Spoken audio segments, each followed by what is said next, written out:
and welcome to this week's episode of Fan Fatales. I'm Emma. And I'm Gabby, and this week we're continuing our winter Wonderthon with some 90s and early 2000s Christmas movies. That's right. Now we will be talking about Elf, Home Alone, The Polar Express, and the 2000 live-action Grinch. Yes, so if you haven't seen those movies, which I don't know anybody who, hasn't seen those movies. I know, same. But, if you haven't, spoilers, I guess.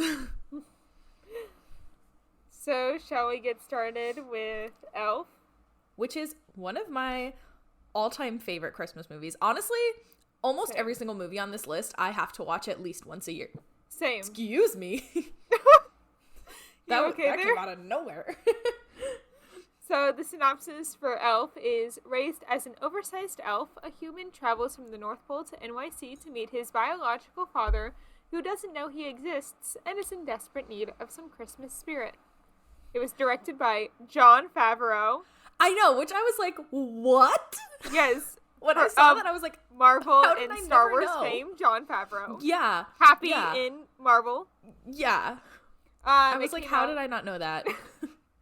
It came out in 2003, and the cast includes Will Ferrell as Buddy, James Caan as Walter, Bob Newhart as Papa Elf, Ed Asner as Santa, Mary Steenburgen as Emily, Zooey Deschanel as Jovi, Daniel Tay as Michael, Faison Love as Gimbel's manager, Peter Dinklage as Miles Finch, which I also forget that he's in this movie all the time. Every time. That's the first thing I think of. Besides the, bye buddy, I hope you find your dad. I think of when he attacks him. Yeah. And Amy Sedaris as Deb. Yeah. Now, there were so many fun facts for this movie because I couldn't just choose one. A lot of these have a lot of fun facts. Yeah. So, the first one is several minor traffic accidents occurred when Will Ferrell walked through the Lincoln Tunnel in his costume because people were so surprised and distracted from their driving to see him wearing an elf outfit. To which our lovely editor, Kara, said that this movie had a budget of a Subway sandwich, so shenanigans occurred. Yeah, that's accurate. And then the cotton balls Buddy eats while in the doctor's office were actually cotton candy that had not been dyed. Which I think is actually really interesting. Yeah, same. And also, speaking of the doctor's office, Jon Favreau is the doctor. Oh, yeah! And then, speaking of director Jon Favreau, he drew Buddy's crayon drawing of himself in the card he made for his dad in the movie. Which I think is so cute. I love that. I love that Same. part. The scene where the fake Santa is chasing Buddy had to be done in one take because it was too hard to rebuild everything. The Lego Empire State Building and the Statue of Liberty and all of the snow and the trees and the model trains. I couldn't even imagine how much time it took to set that up. Same. And then our last fun fact is Peter Bingsley, who is the actor who played Ralphie in A Christmas Story, played Ming Ming, who is the elf in charge of keeping track of toy making in this movie. I don't remember that one, but... He's the one where he's Buddy is the Etch-a-Sketches, hey, I'm gonna be a little short. Oh, yeah. Yeah, that's the kid from Christmas Story all grown up. That's crazy. Yeah. So who's your favorite character? I have to know because mine is I love my character. Buddy? Well, yeah, he's the best one. Although, I have often been compared to Zooey Deschanel in New Girl, so I have a little bit of a soft spot for her just because I love Zooey Deschanel. Yeah, I love Jovi so much. Yeah, me too. She's great too. Yeah. So, what's your favorite moment? So, okay, there's a few of them. I was like, oh, this one, and then also this one, and then also this one. Oh, also this one. So, I just love this whole movie. This is one of my favorite movies. Zach and I are going on the 16th to go see it at a rooftop movie screening. I'm really excited. It's going to be fun. You see, I'm not going to be able to see it in the movie theater or anything like that this Christmas season, and I will talk about this a little bit later. A bunch of my friends are in a production of Elf right now, and I just saw it like a week ago. Mm-hmm. The musical Elf, for those of you who do not know. Yeah. So, my favorite parts, I'm just going to say parts because there's a lot of them, are I love at the very end, when everybody's singing and Santa's sleigh flies. Like, that part always makes me cry. Always. Like, I get so excited every time. Same. That's one of my favorite moments, too. Yeah. I also really love when Jovi's in the shower and she and Buddy do the Baby It's Cold Outside. Yeah. I think that part's really cute, too. But also hilarious. I also love the best part, I already quoted it, is when Buddy's leaving the North Pole and Mr. Narwhal goes, "Bye, Buddy, I hope you find your dad." And he goes, "Thanks, Mr. Narwhal." I love that part. I don't know. It's so good. Yeah. And then I wrote, I just love so much about this movie. Like I literally wrote that. Oh my gosh. Another one of my favorite moments is when Buddy first shows up to Walter's work and everyone thinks he's a Christmas gram. Right. It's right. So cute. Or like when he first gets there. And you're my dad. And you didn't know I was born, but I love you. I love you. I love you. No, and I also love when on his first day at the office, like in his like little office workwear, and he's in the mailroom and they get him plastered. Yeah. I love that part. So much to love. This movie is just fantastic. So, what's your least favorite moment? Honestly, even though I hate the moment with Walter yelling at Buddy, making him run away. Mm-hmm. Me too. I also don't like the Peter Dinklage part. Like, me neither. So they cut that part, kind of our segue into the musical. They cut Peter Dinklage's character out of the musical entirely. Understandably. Yeah. So instead, in the conference room in that scene, there's a whole thing. So the entire character of Miles Finch is cut. In its place, Walter's staff writers happen upon the only copy of an unpublished manuscript for A Christmas Story by a deceased famous author, Chris Smith.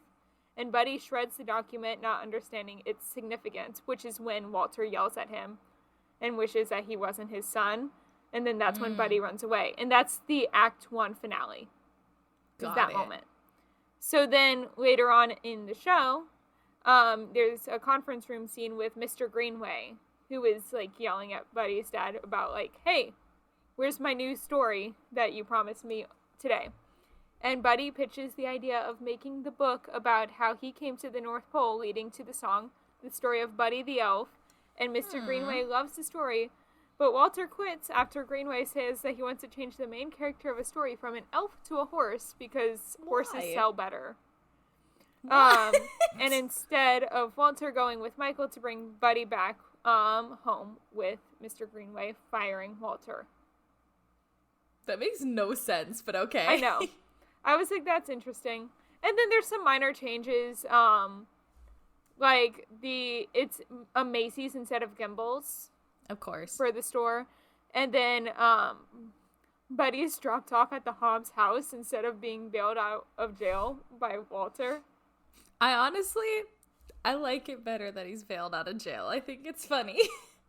I think it's like a very comedic, like, here's your son. Da da da da. Instead of like the giant book, it's like an iPad that the kid has to carry around with Santa's list on it because they make it more early or modern, like 2021. I like the book. I do like the book, but I understand the iPad. Yeah, for, like, staging reasons. But, like, I mean, honestly, for props, it'd be pretty easy to just make it out of, like, a giant piece of cardboard and some, like, just, like, make it hollow. Don't make it, like, an actual book. Like, hollow out the book. Well, he would need to open it. Yeah. So make the inside hollow. Make it openable and, like, have, like, 1 or 2 pages that are good. And then just hollow the inside of the book out so it's not so heavy. Yeah. What else? So some notable scenes are... from the film are absent, which are Buddy's visit to the mailroom. and Buddy rescuing Michael from the school bullies in Central Park. But that's like... They also add a whole, like, subplot of Michael and his mom not believing in Santa, and then them, like... But that's not the point. The whole movie, Michael believes. That's the point. It's like Michael is the one to start the... Hello? Okay, no, I don't know if I like this. See? But how they do it is, they have a song and they're writing a letter to Santa in exchange of Buddy helping Michael with his, like, school project that's failing. But the school project is such a good scene. See, here's the thing. They cut out all the scenes where Buddy is being a good big brother to Michael, and I don't like that. They add some scenes to it to make him a good big brother. But they're like the notable ones. Those are like some of the iconic scenes from the film. I don't know. Like, and then I guess the whole film itself is iconic, but...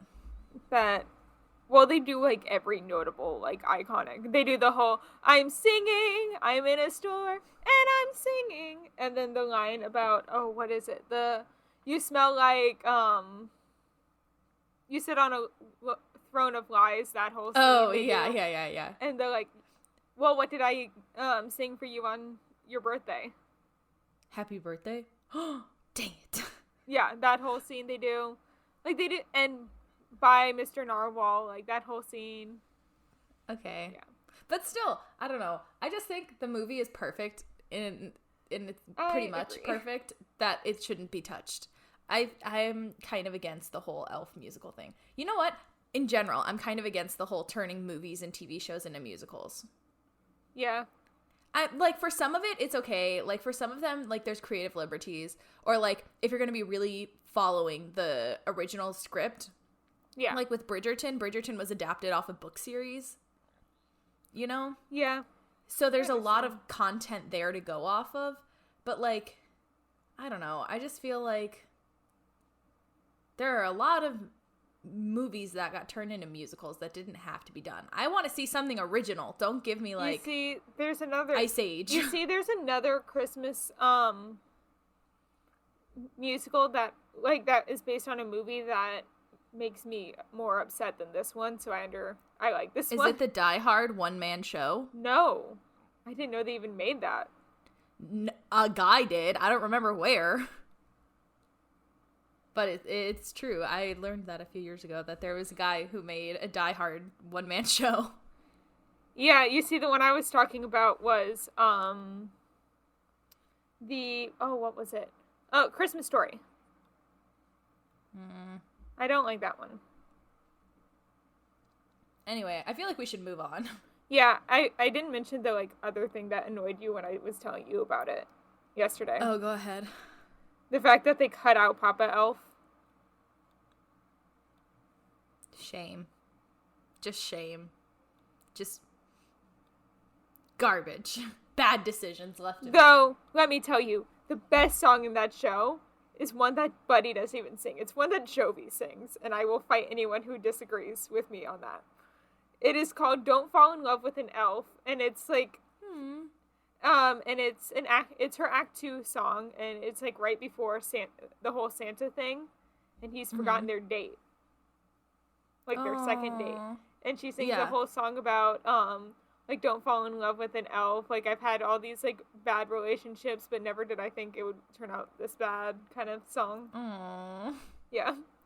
It's like a really History of Wrong Guys. Yeah, it's like History of Wrong Guys. But sad. But Buddy the Elf. Yeah. Okay.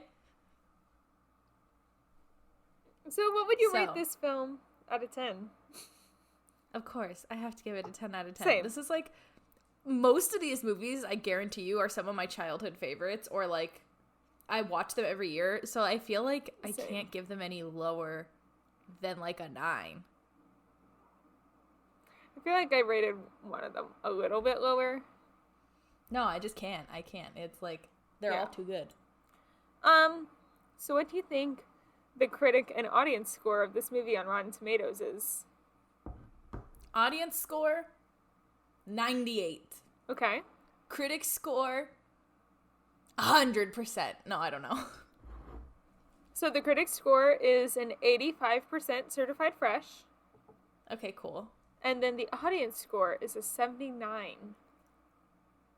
Okay, you know what? Fair, because my mom actually hates this movie, and I don't know why. And I get so upset every time I bring it up. She's like, no, I don't want to watch that movie. I hate that movie. It's dumb. And I'm like, it's not dumb. I love Buddy, okay? Yeah. Also, yeah, they do the whole maple syrup pasta scene in the musical, which I was very surprised that they did that. I know. Honestly, if it didn't have the tomato sauce, I would try it.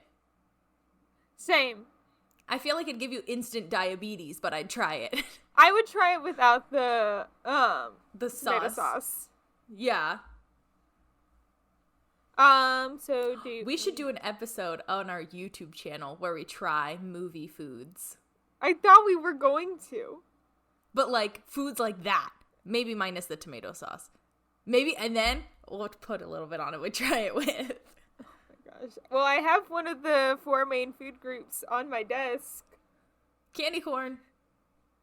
Yep. What is it? Candy canes, candy corn. And syrup. And syrup, yeah. I was like, what's the 4th one? It's candy canes, candy corn, and syrup. Yeah. So, shall we get into Home Alone? Yes, this is my dad's favorite Christmas movie. Same. He loves this movie. Same. And I'll talk about my dad's favorite scene in this movie a little bit later into Okay, our me too. notes. We'll so do you want to do the synopsis? Sure. Okay. So an 8-year-old troublemaker must protect his home from a pair of burglars when he's accidentally left home alone by his family during Christmas vacation. Which, first of all, hold on. How do you even forget your whole kid? Like... I understand a toothbrush, but a whole kid. Like a toothbrush, a phone charger, pair of underwear, fine. But your child? Like, what? So it was directed by Chris Columbus, and it came out in 1990. The cast includes Macaulay Culkin as Kevin, Joe Pesci as Harry, Daniel Stern as Marv, John Hurd as Peter, or Kevin's dad, Roberts Blossom as Mr. Marley, and Catherine O'Hara as Kate, or Kevin's mom. Yes. So, Joe this one Pesci also has on a lot set. of facts. Yeah, because it's a great movie. I'm telling you, they all have great facts. So on set, Joe Pesci was like deliberately avoiding Macaulay Culkin because he wanted like Macaulay to think that he was like a mean guy or like scary, so that way the reactions would be genuine. Yeah. You do the next one. Oh, okay.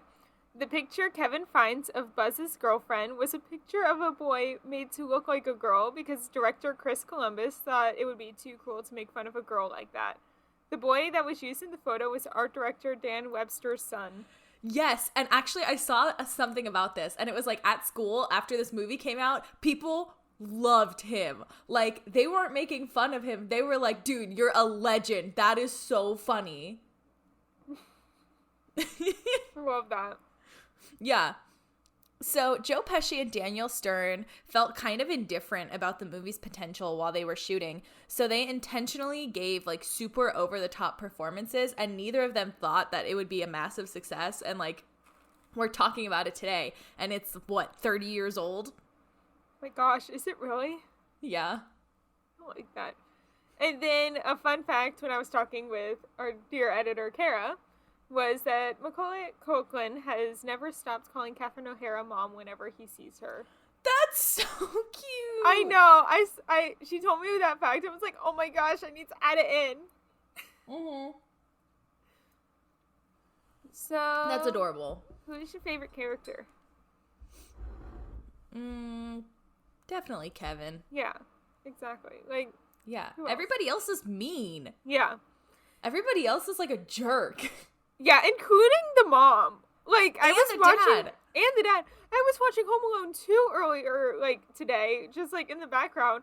And she's like, well, you got your wish last year. Maybe it will come true again this year. I'm like, bitch, you were so worried about, like, finding him the last movie. Like, and you're, like, risking fate again, knowing it came true last year. Yeah, that's rude. And then he gets lost in New York, which, honestly, I love Home Alone 2 just as much as I love Home Alone 1. Home Alone 3 sucks. Yeah. Macaulay Culkin was too old, so they were like, no. Different kid. And I'm like, garbage movie. I agree. 1 and 2 are the only good ones.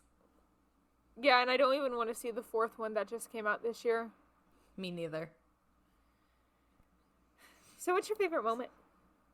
I love, my favorite part is when they're in the church and Marley is like showing Kevin, like talking to Kevin and being like, oh, that's my granddaughter up there and I don't get to see her because like her father and I had a falling out and blah blah blah, and like it's so sweet and I love that moment.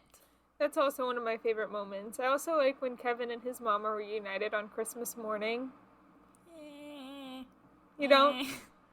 I don't know. Like, yeah, it's sweet and it's like a good way to put a little ribbon and bow on it, but like, I don't know. She was so mean to him at the beginning, it's really hard for me to get over I know. it. In all honesty.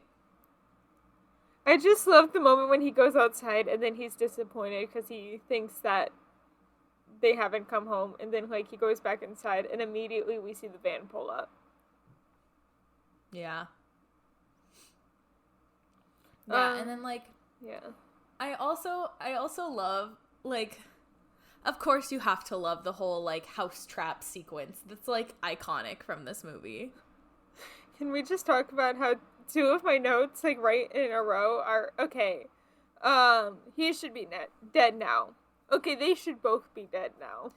Yeah, there is a video. I think it was like a Mythbusters video. And people like did the traps from Home Alone on like I guess they were like gelatin bodies, like they were made to, they're like human body replicas. They're used for like impact testing. Yeah. And they like did the paint cans and like the skull was so like the skull didn't get smashed, but the force like pushed the brain back into the skull and forward that it like basically turned the brain into mush. Oh my gosh. And like the crowbar like smashing on the chest like broke not only like the entire sternum but like all of the internal organs were punctured underneath. So it's like, yeah, if they're not dead in this movie, they should definitely be dead when he's throwing bricks on them in the New York one on their heads. But I think when I said that he should be dead is the blowtorch to the head. Oh yeah. Yeah, they did that too. Like, they also tested the electric charcoal starter. Yeah, that's when I said that the other one should be dead.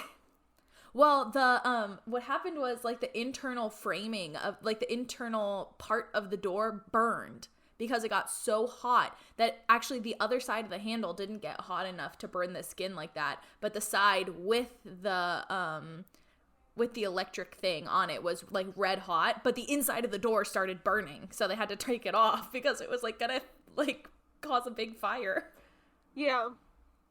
So, moral of the story, don't do anything Kevin McAllister does in Home Alone. Yeah. Also, just can we just talk about how the like neighbor kid is basically the know-it-all kid from Polar Express, just in live action? Oh, totally. But he's like, he only asks questions, though. He's like, where are you going? I heard that you guys are going to Paris. We're going to Miami. Blah, blah, blah, blah, blah, blah, blah. Yeah. Like, oh my God. What does this do? What does that do? What kind of money do you make? How fast does this go? Yeah. Shut up. Also, can we talk about how getting to the airport and on the plane in 45 minutes would not work at all nowadays? Oh, right. No, like, it takes 45 minutes sometimes just to get through security. Yeah. Like, also, it's weird, like, thinking about, like, the airport scenes now in, like, a post-2001 era. Mm-hmm. It's like every time I watch Friends and they all, like, go to the gate, I'm always like, eh.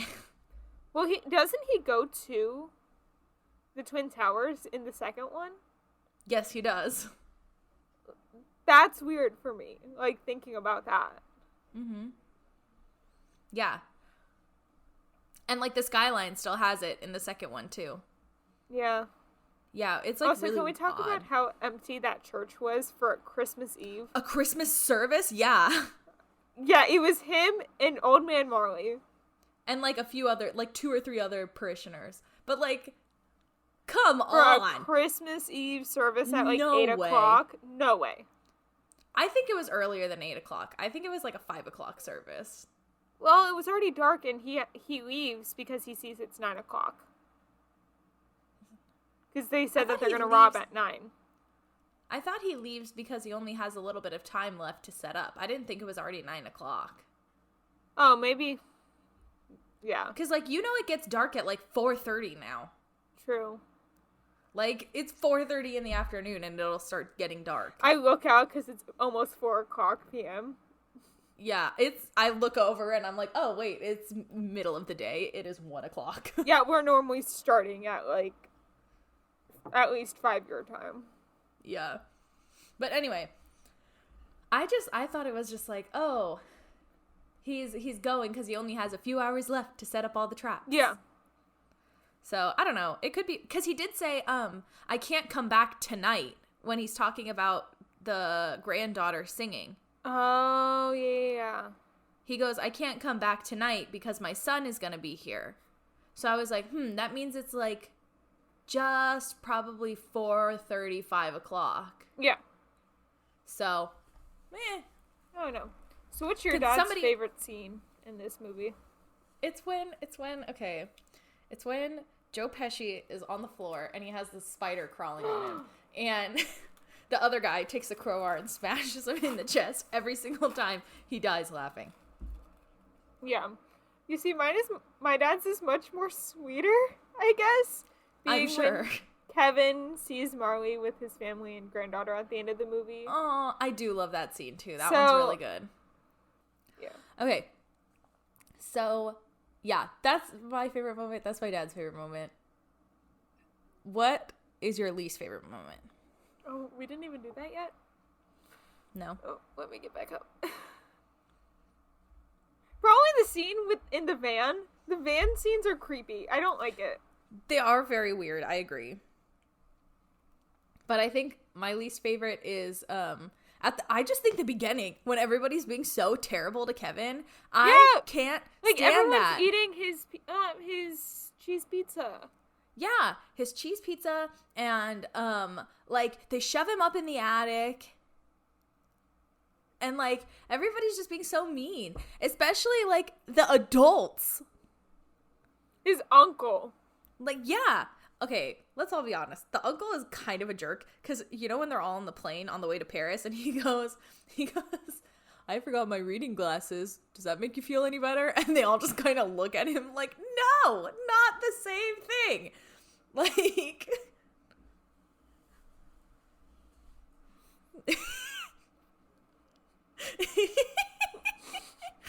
Emma's losing it a little bit, guys. I took a bite of my Uncrustable right when you said that, and I was like trying not to laugh it off.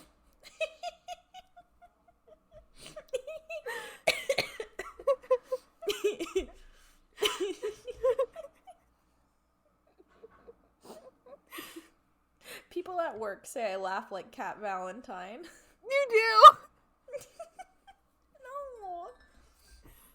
No. Every time I laugh, they come up behind me and they go, and I'm like, it's not the same. So, Gabby, what would you rate this film out of 10? 9.5 out of 10. I did a 9 out of 10. 9.5. I'm sticking with it. The beginning is a little slow. Yeah, I agree. It takes a long time to get to the comedy. I mean, there are a lot of little comedic bits in there, but like, personally, I think the part where he's like doing all the grocery shopping and like getting the toothbrush and like, oh gosh, what else? And can we talk about how creepy the sales associate is? Oh, yeah. I didn't like her. No, me neither. I think she was the shop owner, actually. Oh, was she the shop owner? Yeah, I think she and her husband are the shop owners. Interesting. And it looked like their grandson was the one who was the, like, stock boy. Okay. So what do you think the critic and audience score of this movie are? I think the audience gives it a 76, and critics give it a 78. Okay. So the critic score is a 66%, and the audience score is an 80%. Okay. Now the annual me going down to see what the critics had to say that was bad about this film. Yes. Okay, let's see the bad reviews. Come on. Oh, really quick, while you're looking at that, I wanted to point out really quick. My dad and I have watched this movie pretty much every year for who knows how long. And he knows the whole movie. He goes, and the iron, and then he goes, smack. And then he goes, oh, and here comes the paint cans. Poof. Like, it's, like, he says it, and then he starts laughing about it before it even happens. Like, just, like, the memory of it is so funny. And then it happens, and he laughs harder. It's just so funny. I just love watching this movie with him. It's great. When it's going somewhere, Home Alone is quite funny. But Hughes and Columbus hung too much on the scene-setting slight idea. The film brings too much baggage, and the trip seems too long. This was a critic from the Miami Herald, and this is one of the negative ones at a 2.5 out of 4. I mean, he has a point. He does. I don't know. I just love this movie so much. I think it's maybe the nostalgia of this movie that I think so too, for me. I can't objectively rate this movie. Someone from the Herald Sun in Australia says expert conceptual construction from celebrated writer-director John Hughes. The Breakfast Club trains, planes, and automobiles elevates a low-flying caper comedy to great heights. Oh, I just saw the next scores for the next movie we're covering. Am I going to be upset? I'm upset. So shall we get into Polar Express?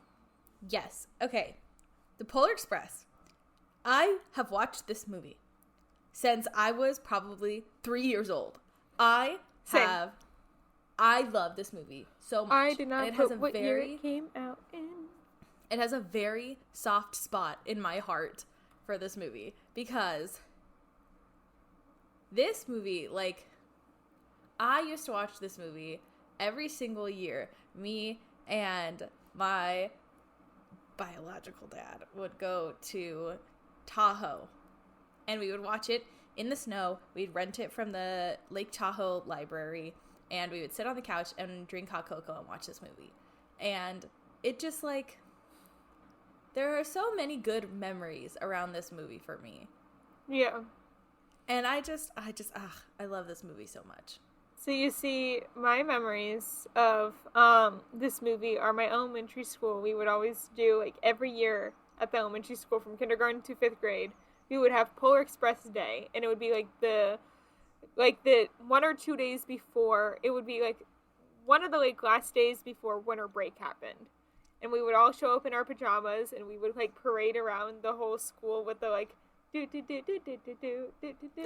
cute! That music. And then we would go to our respective classrooms and have popcorn and hot chocolate and watch the Polar Express. That's so cute! So, yeah. We also watched Charlie Brown Christmas in school. For the first couple years, did too. At least. I'm thinking I was put in charge of doing our 12 Days of Spirit leading up to Christmas this year.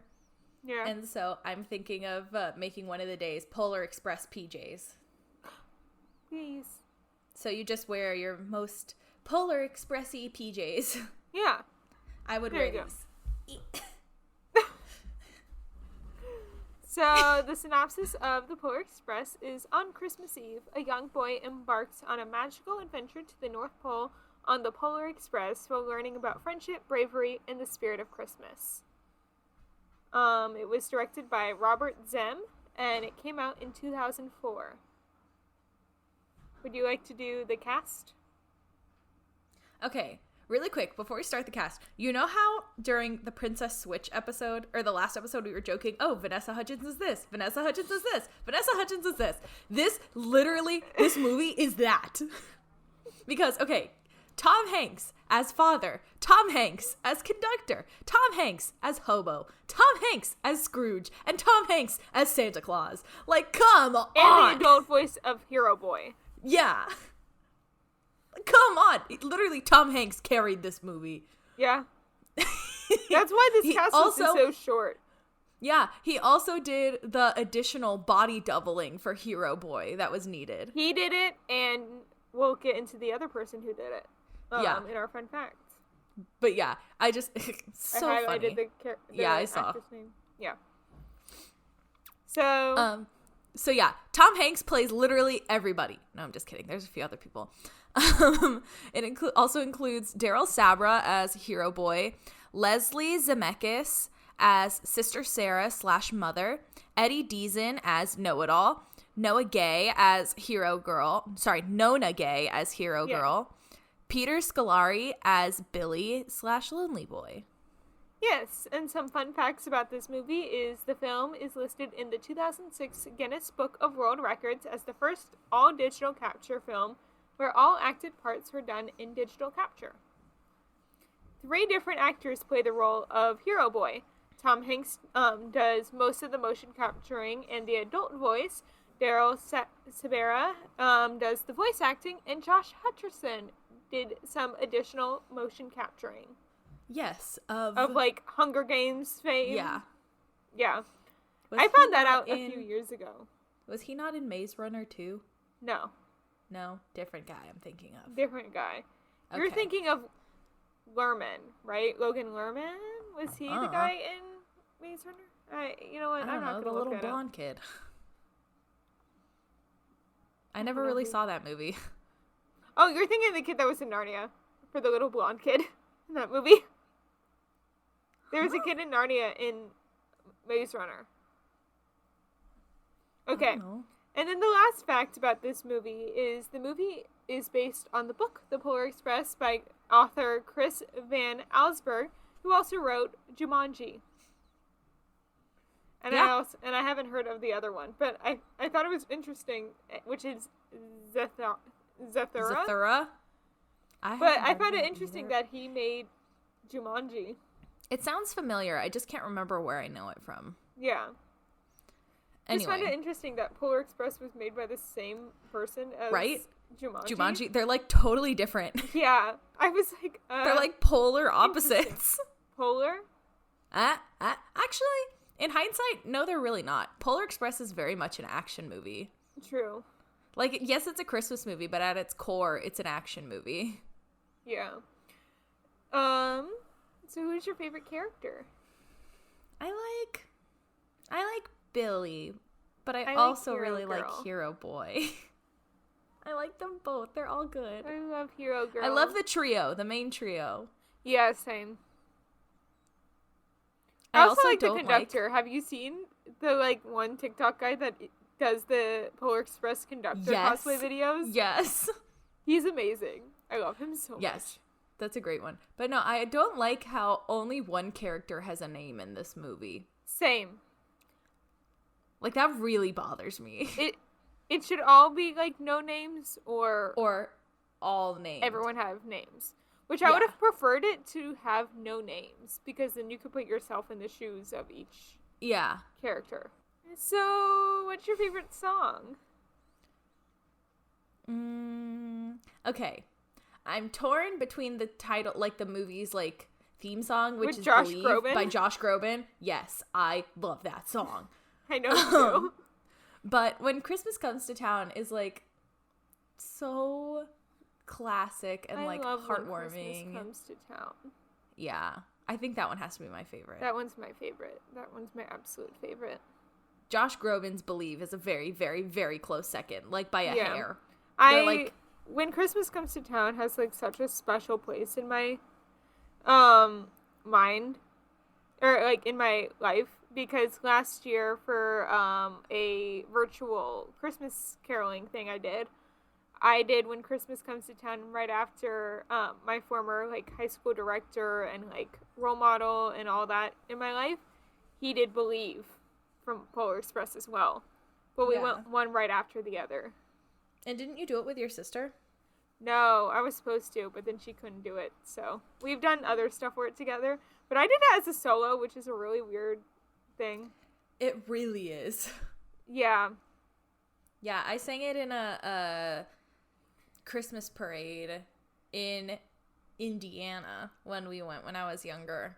And my cousins were supposed to do it with me, and then they got scared and didn't want to do it, so I had to do it all by myself. Yeah. I mean, it works, but yeah. Not as well. No. And what's your least favorite moment? Oh, wait, what's your favorite moment? We didn't do favorite moment yet. I like when Santa gives Hero Boy the bell after it falls off the reindeer and he gets it and he's like, I can't hear it. And then he like sees Santa and like he still can't hear it, but then he gets it when he goes home and he can hear it. Yeah. I guess that's like the whole ending of the movie. But like, you see, my favorite moment is when the hero girl saves that extra mug of hot chocolate for Billy. That's so sweet. I do love that part. I love it so much. I love Hero Girl. Someone I follow on TikTok has been doing a really good Hero Girl cosplay recently for Christmas. Nice. And I don't remember who it is. I'll have to send it to you whenever I find her. Yeah. And what's your least favorite moment? I don't like when they get stuck in the, like, present wrapping sorter room. Yeah. You know? I don't like that. Like, I just don't like anything with the know-it-all kid. That too. Also the part with the hobo at the top of the train. Oh, it's so creepy. When he gets hit by, like, the tunnel and he, like, disappears. That part used to scare the poop out of me as a kid.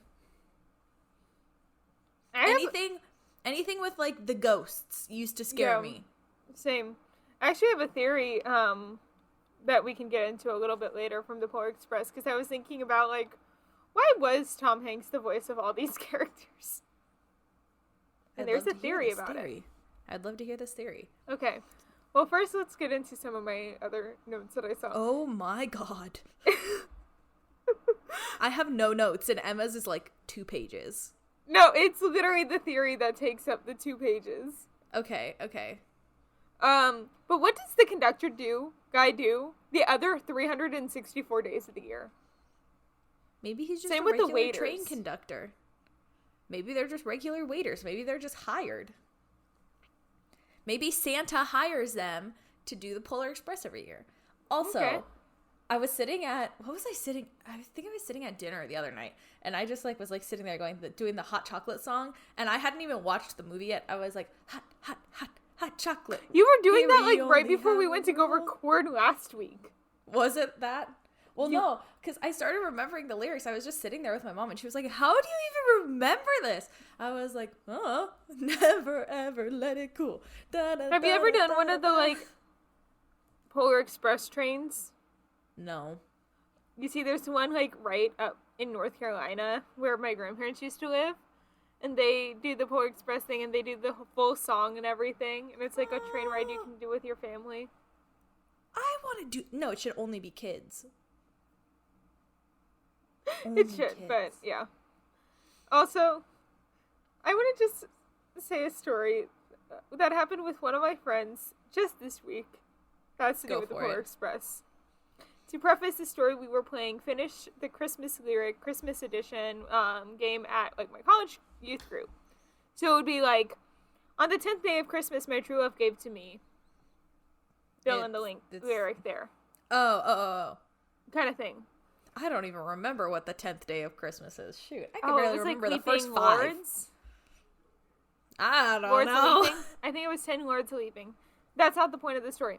But one of my friends, when I had them guess lyrics to When Christmas Comes to Town, he immediately recognized it from being from Polar Express. And he goes, I hate that know-it-all kid. He's like, do you know what kind of train this is? Because growing up, people used to say I look like him. And now I can't unsee it whenever I see that kid in this film. I had never seen it before he said it to me. That's so funny. You'll have to send me a picture. Okay. He's going to be at my Christmas party I'm going to tonight, so. Yes, you'll send me a picture. Yeah. So shall we get into this theory?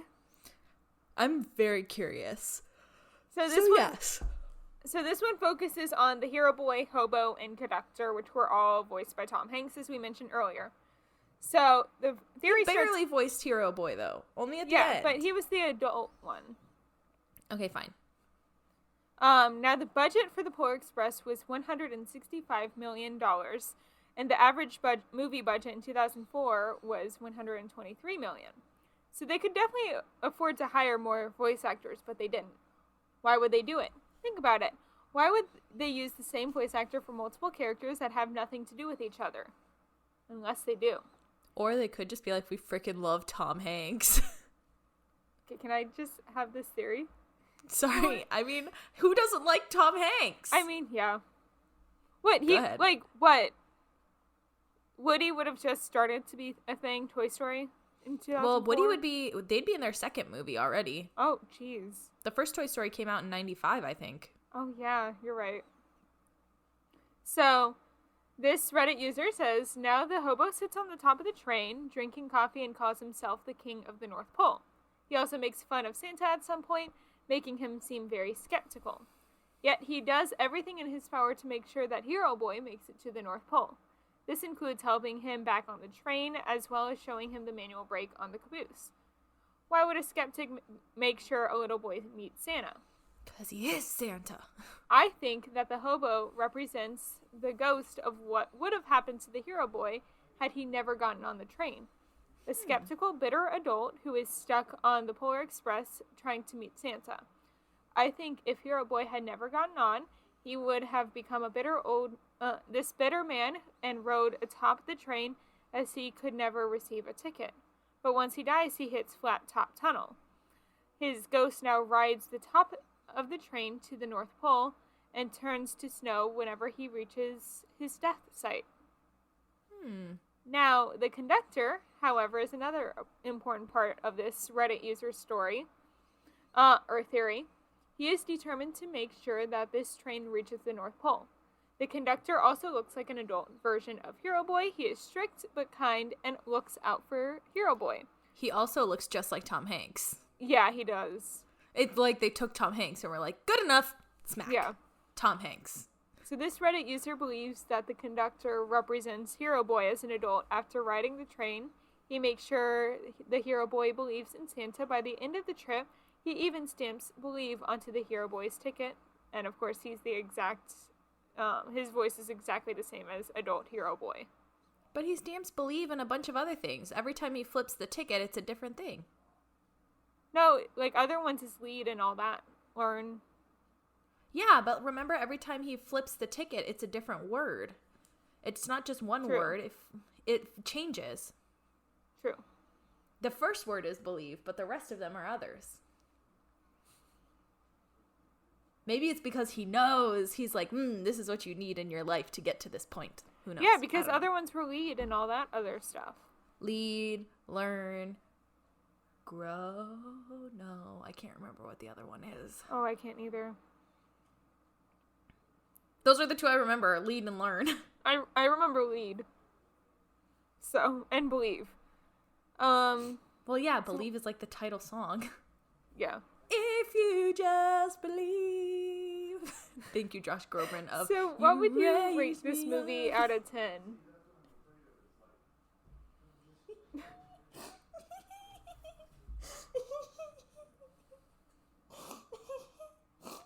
Sorry. You're like so done with me right now.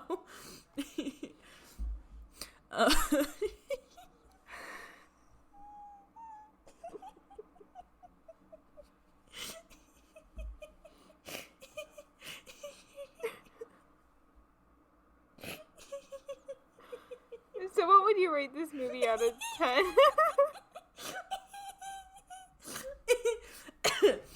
Okay. So what would you rate this movie out of 10? I give it a 9 out of 10. Same. 9.8 out of 10. Okay. The only part I don't like is the part when the hobo guy is terrifying. And then I also don't like... the Scrooge puppet.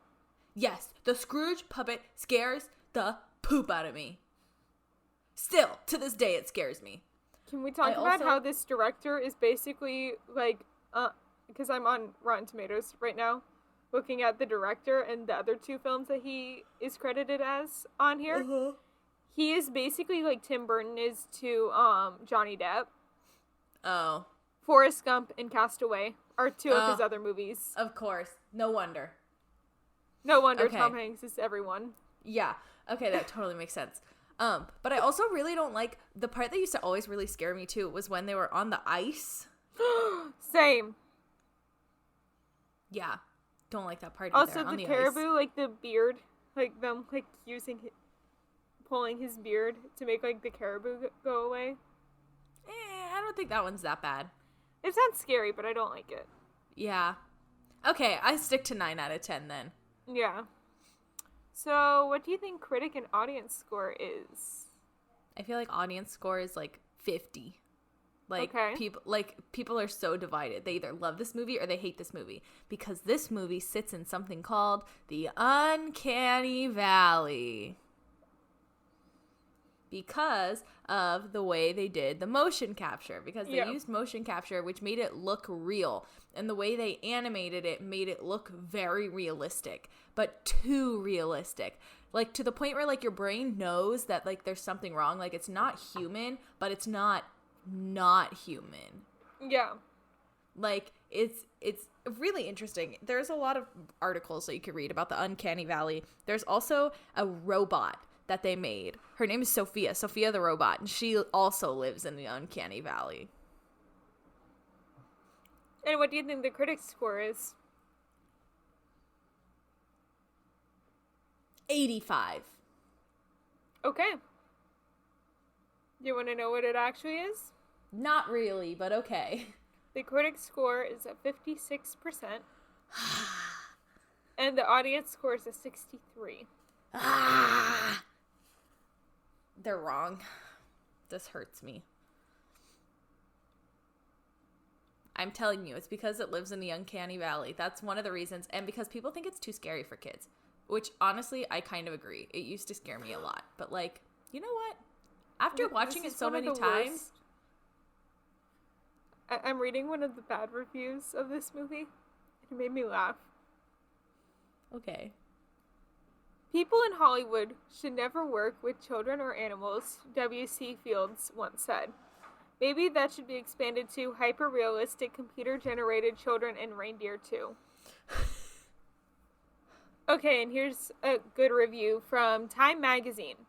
At some point very early in the 3D IMAX version of the Polar Express, technology trumps banality, and you helplessly surrender to the shock and awe of this big, often thunderous movie.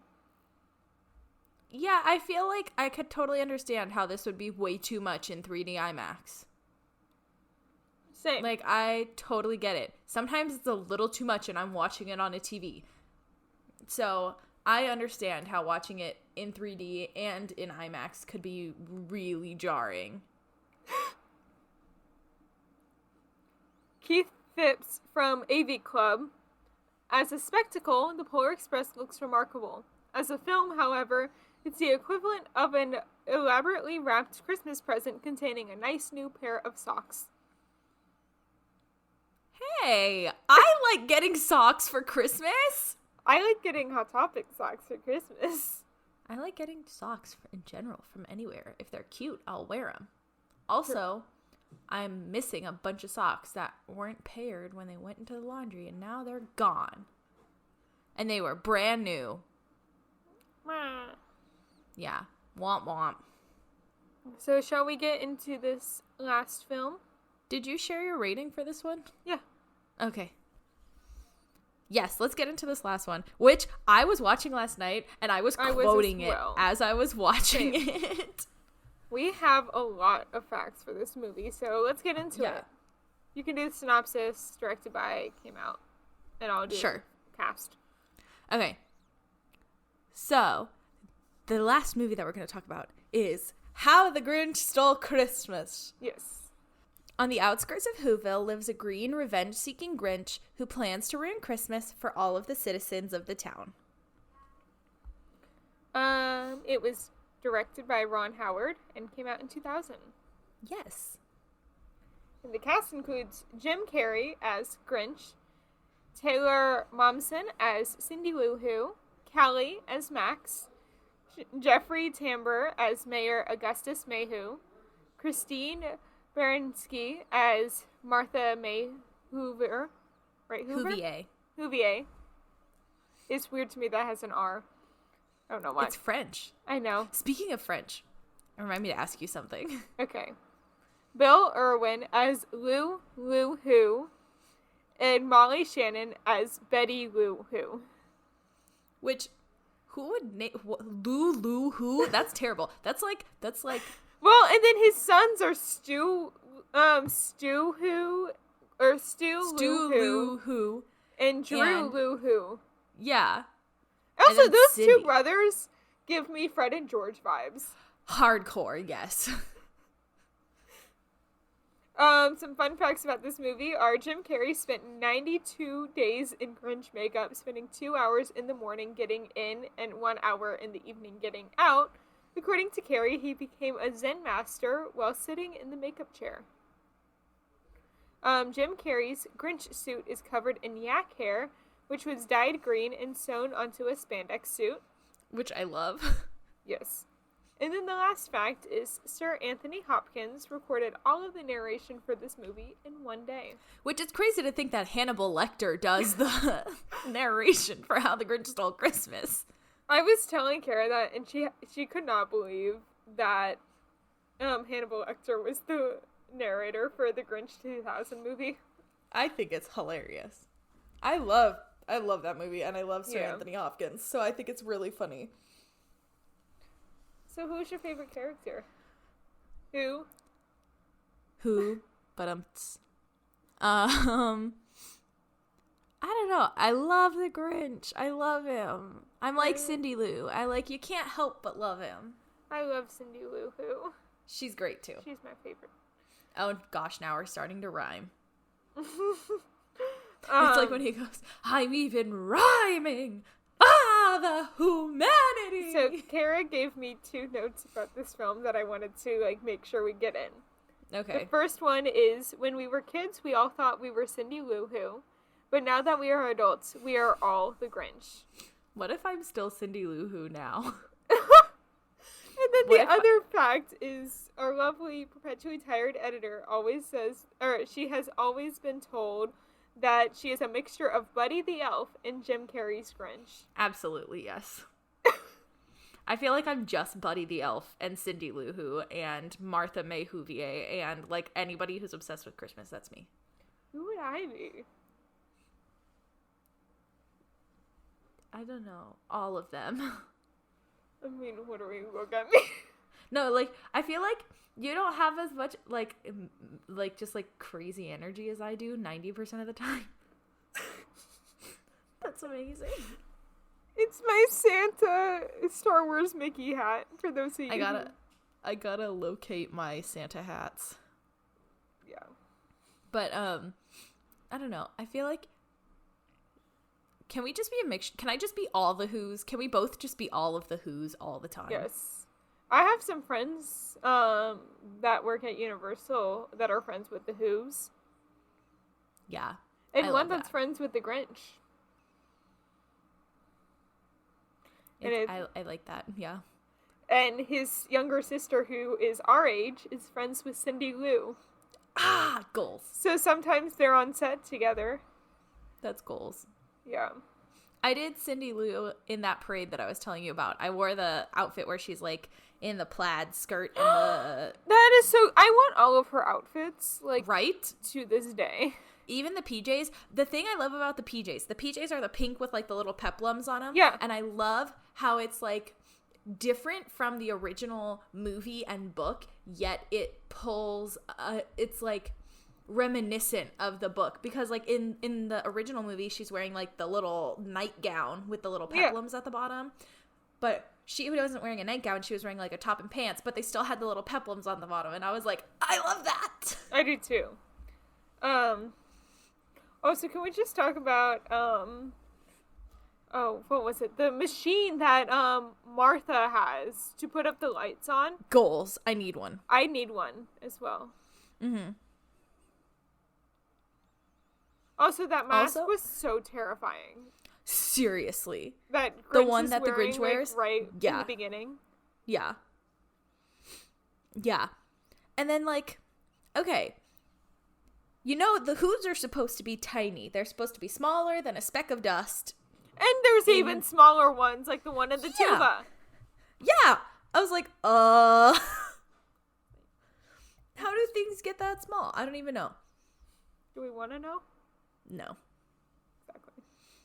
And then I also noted, you know, when Stu and Drew are going up to the Grinch's lair and they have those girls with them? Yeah.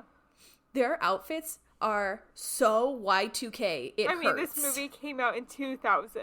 Yeah, I know. Like, that is why. Yeah, it's great, and I love it. Also, how did Cindy's mom not get caught for stealing the freaking traffic light? Yeah! Like... Okay. Also, I love when we're getting, like, the backstory of the Grinch, and he comes down in his little Pumbarcella. Yeah. That's all, like, nasty. But, like, he's sitting there, and you can see that the lesbian ladies that raised him are having a key party. Yeah. Which, like, I'm sure most people have noticed that by now. But, like, I love that this movie includes things that you don't really realize until, like, you're, like... Exactly. An adult. You're like, oh, that's what that is. Like, when the other little baby comes down, and the guy opens the door, and he goes, oh, and honey, our baby's here. It looks like your boss. Yeah. Also, and I ran this by Kara because I was talking with her right before we got on. So you know the scene where Baby Grinch has just shaved, like in his little backstory, and how he has the bag on his head, and the teacher tells him to take it off, so he puts the book up and takes off the bag. Then she's like, put the book down, and then he puts it down, and his foot is in his face. That's a very Muppet scene to me. Yeah. I was watching it and I was like, this is very Muppety. Yeah. Did you also notice that the mayor's hair didn't change? Yes. Also, can we talk about how his assistant is gay for him? Absolutely. Yeah, 100%. Like. But I realized, I think that the reason the mayor's hair stays the same, but everybody else has changed, is because he hasn't changed. Yeah. Yeah. Also, I love Cindy. I may do something drastic. When she, like, it's like... I also wrote, so dramatic, a sedative for Christmas, and then it's the thing. Also, Martha doesn't have a who knows like everyone else. It is, just slightly. It is slightly turned up. Did she get a nose job? I don't think so. Why is her nose not, like, fully like all the others? Well, hers is just slightly turned up, and it's because she's supposed to be the pretty one. I know, but... Okay. I mean, she could have gotten a nose job. But even in when they're kids... Well, I mean, all the kids don't have the... Like, the little kids, they all just have, like, upturned noses, so... Yeah, because... Also... I was reading through some of your notes, and I love how we both talked about her robe that she's wearing as the I just murdered my husband robe. It's true. It is. Shh. Also, Cindy's brothers have no significance to this plot at all. At all. None whatsoever. I wish they had a little bit more. Or they were just cut out. Yeah. Either one. I don't even remember them in the original, honestly. They're not in the original. They added them for the movie and then did nothing with them. I don't know. They did that so we could get the teens going up the mountain to, like, see the Grinch. And but they could have just been random teens. It didn't have to be their kids. Exactly. It could have just been some random teens. I barely even realized, like, just now that it's their kids. I thought it was just random teens this whole time. No, because he's like, Stu, like, shut up. The father is. Yeah, I didn't realize that until, like, recently. Yeah. Also, the amount of abuse Max goes through in this movie is astounding. Is insane. I'm sure, like, the actual dog didn't actually go through abuse. I'm sure it was all, like, well, faked. so I was reading about the dog, and she was adopted for this movie. Like, they literally adopted her from the shelter. So cute. Yeah. I was saying to my mom that we should dress up our dogs as the Grinch and Max for Christmas. You should! Because Muffin is absolutely a Grinch, and Lily is absolutely a Max. My cat has his own little costume, and it's a, like, Santa riding on his back, like, in his little I've sleigh. seen those. Yeah. Those are great. My cat Tigger has one. That's adorable. Yeah. Okay, moving on. What is your favorite part? Oh, jeez. We just went through the notes and didn't talk about our favorite parts. Nope. The Grinch montage with, like, when he's making a scheme with the You're a Mean One in the background, which Jim Carrey is singing. Yeah. Like, it's great. It is great. Also, just all the quotable moments. Yeah, this movie is amazing. The 4 o'clock? What I wear. I love how we both went for the same scene. Right? And then the hate, double hate, loathe entirely. I saw a Harry Potter video with that audio just the other day. And it was all these, like, different characters that the person hated. Yeah. And loathe entirely was Umbridge. Yeah. The crossover we didn't know we needed. Yeah. What's your favorite moment? I like the very end. I like the ends of all these movies when they're, like, happy and, like, everything is settled. But I also really love when he goes down and he does all of the, like, duties of the cheermeister. Oh my gosh, yes. Also, and he's, like, doing the conga and he's so into it. I also really like, the moment that, he and Cindy and all of them are doing the fa who dore, and he's just making up the words. Oh yeah, that was me last night watching it. And then it shows Martha, like, correcting trying to teach him the Yeah. lyrics. It's funny. Yeah. That was me last night. I was where he goes fa hooray moo yahoo day moo the Christmas. Me too. I feel that. Yeah, my again, my friends that are friends with the Grinch and Cindy. So at Universal, they do, like, I think it's like an hour-long version of the Grinch tale, and it's based on the Carrie Grinch. That's cute. So he does that, and, you know, the only time I ever really see that show is when my two friends who are brother and sister are friends with Cindy Lou and Grinch that day. That's cute. It's always adorable seeing them do it together. That's very cute. Yeah. I also really love the same. Videos, it's the same scene when they're, like, in doing all the cheermeister stuff, but when he's doing the sack race with all the kids, and he turns the corner, and you just hear chariots of fire, just the yes. Bwom, bwom, bwom, bwom, bwom, like, and it's so intense, and he wins, and he's like, I won. It's just so good. I love the whole thing. You see, my least favorite moment, to kind of get into that, is when Cindy's blamed for all of his actions after. Right? Because, like, it's totally the mayor's fault, because he gives him something that, like, Grinch has PTSD over. Yeah, like, he was just a bully, and he's still a bully, and it sucks. It's rude. Also, I realized the razor is a sheep shearer. Oh. That's what it is. That's what they use to shear sheep. Or that makes me even more sad.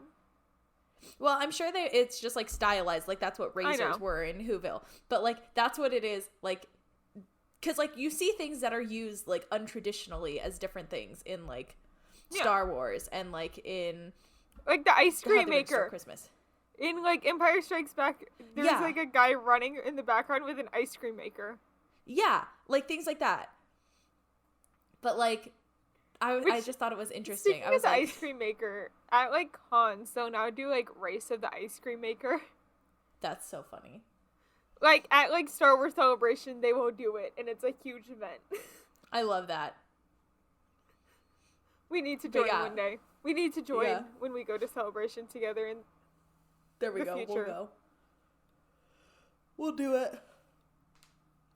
Also, one last thing before we get into... Well, we didn't do our favorite song, but mine's Where Are You, Christmas. That's like the only song besides like the end like, song. Grinch. Oh yeah, and Grinch. And like the Yahoo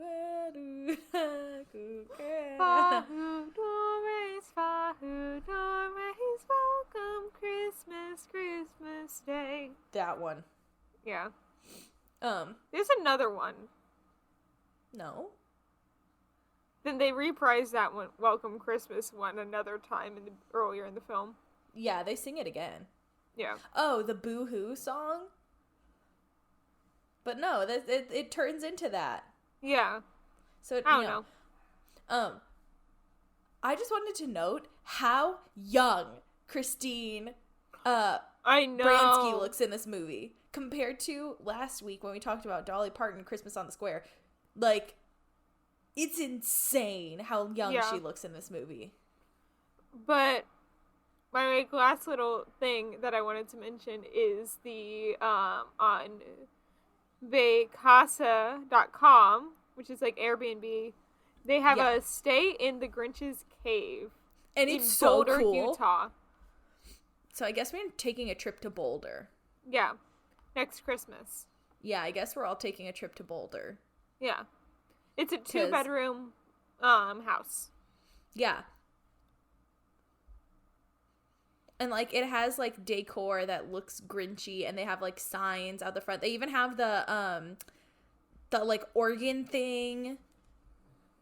Yeah, and also, can we just talk about how cheap it is to stay there? Yeah. It's $19.57 a night.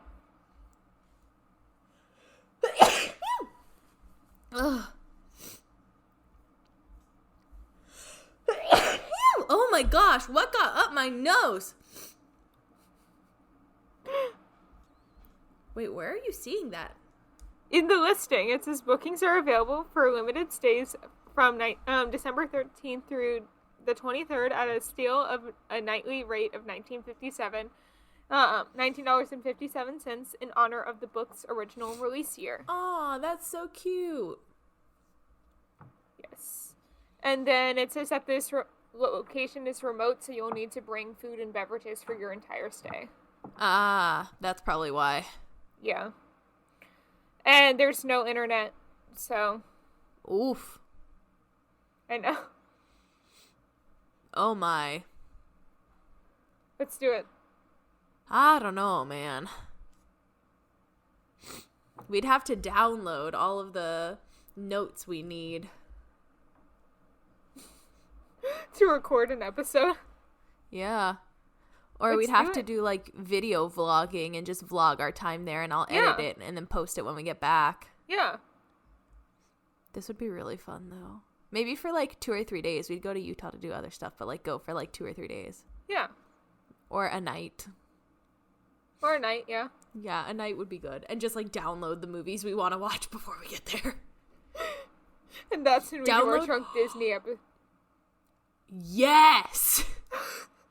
Recorded live from the Grinch's lair. Drunk 2000 Disney. Grinch. We're just drunk Grinch 2000. And us watching Grinch 2000 just hammered. Yes. In his house. Let's do it. And we'll just record it. We'll just live record it. Like, whatever happens. One mic. Whatever happens, happens. Like. Yeah. Maybe we'll never release it, but. Very fun. Okay. So what would you rate this film out of 10? 10 out of 10. 9.75 out of 10. Bro, that's so specific. Just give it a 10. Fine. A 10. That's like so. Oh! What? What do you think the critic and audience score is on Rotten Tomatoes? I don't want to know. That sounds sad. That sounds bad. I feel like they're going to be like 40 for the critics and like 50 for the audience. You want to know? Not really. Because this has been your closest one pretty much so far. No! It's a 49% for critics and a 56% for audience. People are wrong. See, here's the thing. Okay, now let's go down to see. No, I don't even want to hear it. I don't even want to know. I don't even want to know. What'd they say? It just doesn't work taking these short stories and turning them into a feature film. Very unpleasant to watch. Lies. It's very pleasant to watch. You Also, know which can one we was talk about how unpleasant to watch? Oh, the Cat in the Hat one, which is why we'll never see live action Dr. Seuss again. Is that Yes. Yes. You know that story, right? No. Dr. Seuss's wife was like, after they made that really bad Cat in the Hat one, she was like, yeah, you're never touching my husband's work again. So it's banned for you to do like live action Dr. Seuss stories, which is why it's only animated since Cat. That totally makes sense. Because that one was awful. It was. It was and so terrifying. Bad. It was Jim Carrey also the Cat in the Hat in that one? I don't know.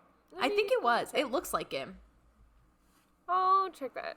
In the Hat live action. 2003. So what? 3 years after this one? Mm-hmm. No? Looks like him. Mike Myers as the Cat in the Hat. Oh, yes. Alec Baldwin was you Larry mean Shrek? Quinn. You're telling me Shrek plays the Cat in the Hat? Yeah.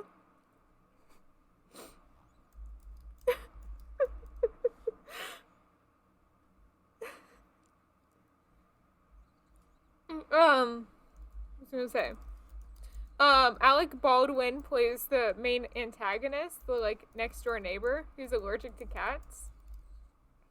Alec Baldwin, I know him from he was in Rise of the Guardians. He was Santa in the Rise of the Guardians film. I'm trying to figure out what else he's been in. He has a long list. Hold on. Stop texting me, people. Oh, here's my fun fact that I have about Dr. Seuss himself. Okay. He was born in Springfield, but he as an adult, he moved to San Diego and he lived here. And he lived in La Jolla from 1948 until he died in 1991. Interesting. Yeah.